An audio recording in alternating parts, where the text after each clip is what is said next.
Well, it's so interesting, Jenna. When I first looked at this game, I thought of Nick and I thought of doing something with Tom Brady, but I know that Nick doesn't believe that Tom Brady has anything to do with Tampa's success. So I thought I'd look at the Rams offense and what they do, just to get, because that's the only thing that matters with Tampa Bay. So looking at what they have to do and looking at the Rams challenge, the first thing they have to do is they've got to protect the football.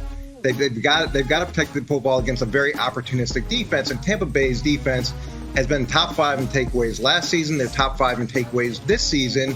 And when you look at their game last year, the only reason that game was close is because of 2 second-half interceptions that leads to 10 points. And when you look at the game last week against Atlanta, there's 21 points off of turnovers, including 2 pick-six. And so it seems like it's a blowout, but it's really a blowout because those turnovers and the points that it generated. So that's the first thing they have to do. And the second thing is they've got to be able to generate big plays. And this offense is set up to have big plays. There's several of them built into the system, and Tampa's defense is a hard defense to go the long, hard way against, to have those long, sustained drives. And the numbers, Tampa's given up 10 plays of over 20 yards this season, 10 pass plays, where last year they only gave up 46. And the Rams have generated 4 plays of 40-plus yards already this season, where all of last season they only had 6. So there's going to be some chances there, and they need to be able to do that. And then the third thing, and the most important thing, is they have to be able to handle Tampa's multiple disguises and pressure looks. And Tampa pressures at one of the highest rates in the league. They did it last year at about 39%. This year they're over 40%, and they do a really good job of forcing post-snap reads. And I'm going to show you a great play from last season that illustrates what the Rams need to do. This is actually early in the game. It's a third down play. It's on the first drive. It leads to a touchdown, and it ends up going for a little under 40 yards.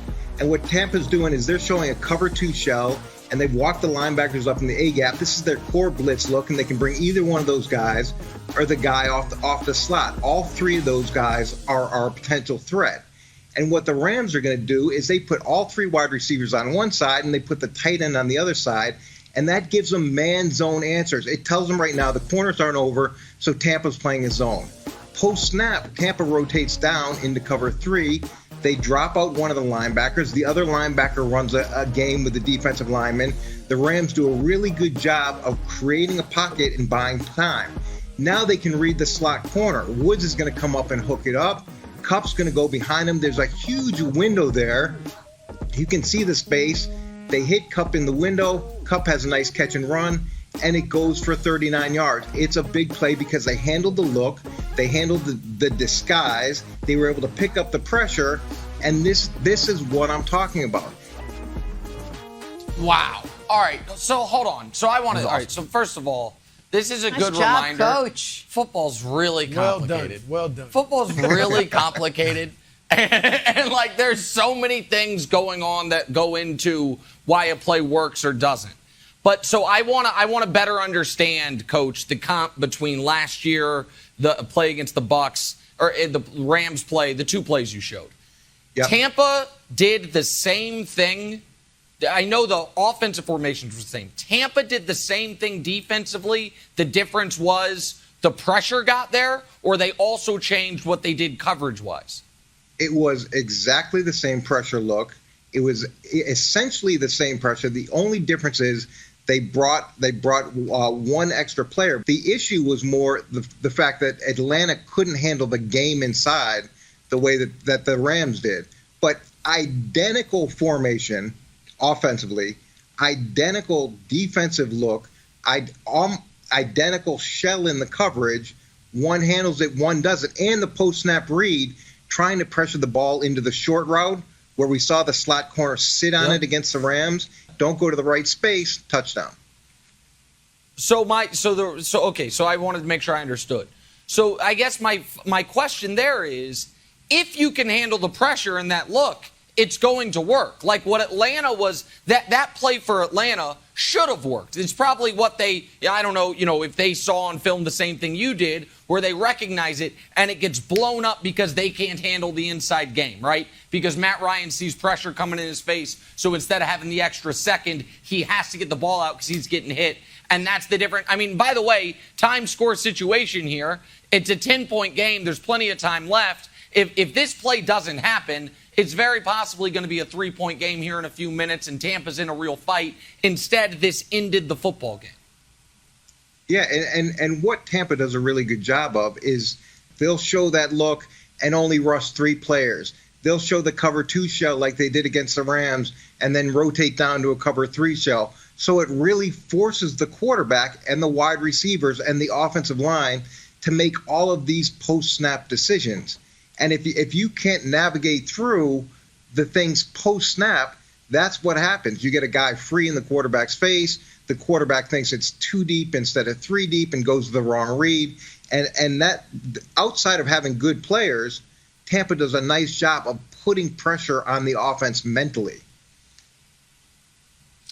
Coach, I agree. I think those are great points about the offense for the Rams, what they need to do. Let's go to the other side of the ball.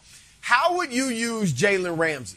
Like, would you put him on one receiver and say, take away that receiver and leave the rest of them to your other defenders?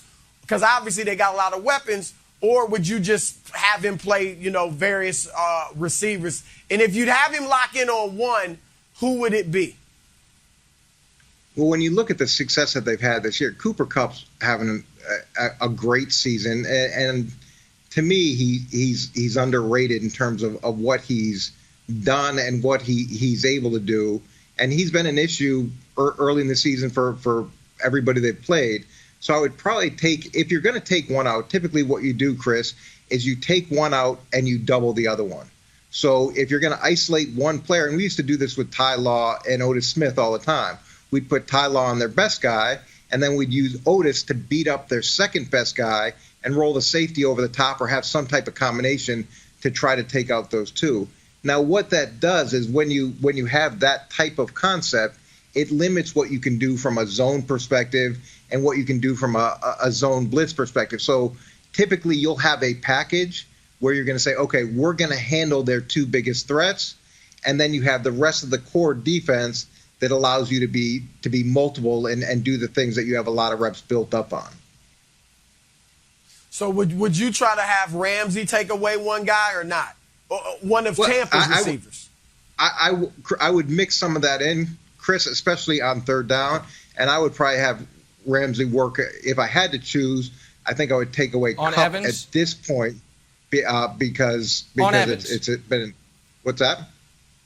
Right. No.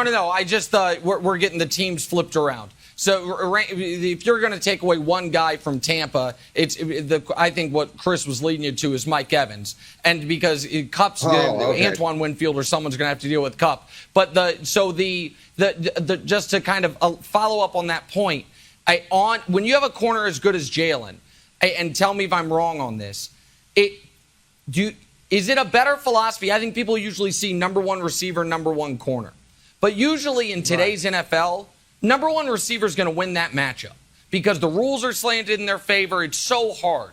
But if you put your number one receiver on their second biggest threat, which with AB out, that probably means Godwin, right?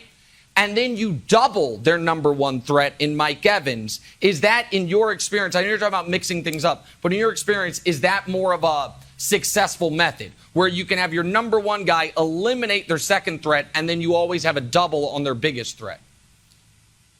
Yeah, we would typically do that, and the thought process is to get the double team on the number one threat and to be able to give a variety of double teams on the number one threat.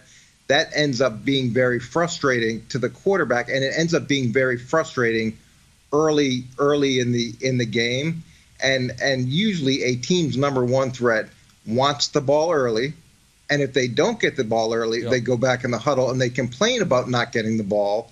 And then that adds angst to the offense.